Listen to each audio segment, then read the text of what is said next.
6400-ზე მეტი სამხედრო მოსამსახურე, 100 სხვადასხვა მოდიფიკაციის საბრძოლო საფრენი აპარატი და 7 საბრძოლო ხომალდი. ეს იმ ძალების ჩამონათვალია, რომლებიც ალასკაზე და მის მიმდებარე ტერიტორიაზე მასშტაბურ სამხედრო სწავლებაში ჩაერთვნენ. წვრთნებში ამერიკის შეერთებული შტატების შეიარაღებული ძალების თითქმის ყველა სახეობა იღებს მონაწილეობას და მანევრებით სხვადასხვა კომპონენტს გულისხმობს, მათ შორის კიბეროპერაციებს. დიდი ძალებით არიან ჩართულნი კანადის სამეფო საზღვაო და საჰაერო ძალებიც. ისინი ამერიკელ პარტნიორებთან ერთად ასრულებენ სასწავლო საბრძოლო ამოცანებს. საზღვაო მანევრებში მონაწილეობს ამერიკული ავიამზიდი აბრაამ ლინკოლნი. გამანადგურებელთა ესკადრილია და მათ შორის მართვადი რაკეტებით აღჭურვილი საზღვაო ხომალდები.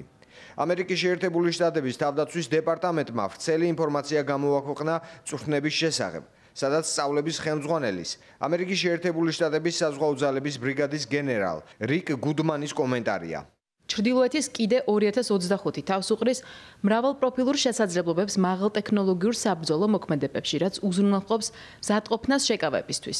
დამატებით ეს სწავლება საშუალებას აძლევს გაერთიანებულ ძალებს შეიმუშაონ საბრძოლო და უზრუნველყოფის ამოცანები, განსაკუთრებით აქ, ალასკაში. მიზანია ინდოწყნარი ოკეანის სარდლობასა და ჩრდილოეთ სარდლობას შორის უწყებათაშორისი კოორდინაცია და მართვა. ეს ხაზს უსვამს ალასკის, როგორც სამშობლოს თავდაცვისთვის მნიშვნელოვანი გეოგრაფიული ობიექტის მნიშვნელობას, ასევე რეგიონში კონფლიქტის შემთხვევაში ძალების წარმოქმნის მნიშვნელობას. ამერიკის შეერთებული შტატების თავდაცვის დეპარტამენტის მიერ გავრცელებული განცხადებიდან ვიგებთ, რომ სწავლება ჩრდილოეთის კიდე დაემთხვა ამავე რეგიონში მიმდინარე სწავლებას, რომლის დასახელებაც არის არქტიკის კიდე 2025. ეს სწავლება ამერიკის შეერთებული შტატების ჩრდილოეთის და აეროკოსმოსური თავდაცვის სარდლობების მიერ ტარდება. ეს ორი სხვადასხვა შინაარსის მანევრი კი მთლიანად მოიცავს ალასკის რეგიონს, ალეუტის კუნძულების ჩათვლით. ამერიკის შეერთებული შტატების საჰაერო ძალების წყნარი ოკეანის სარდლობის ოფიციალურ ვებგვერდზე ვკითხულობთ. წვრთნები იძლევა შესაძლებლობას ჩატარდეს მრავალპროფილური ოპერაციები, რომლის მიზანიც არის ძალების მაღალი ხარისხის და რეალისტური საბრძოლო მომზადება, ასევე უწყებათაშორისი თავსებადობისა და მონაწილე ძალების საბრძოლო მზადყოფნის გაძლიერება. წვრთნები წარმოაჩენს ამერიკის შეერთებული შტატების ერთგულებას რეგიონის მიმართ, თავსებადობის გაძლიერებით, საერთო ინტერესების წინწაწევით და მოკავშირეებისა და პარტნიორებისადმი ერთგულებით, თავისუფალი და ღია ინდო-წყნარი ოკეანის უზრუნველყოფის საქმეში.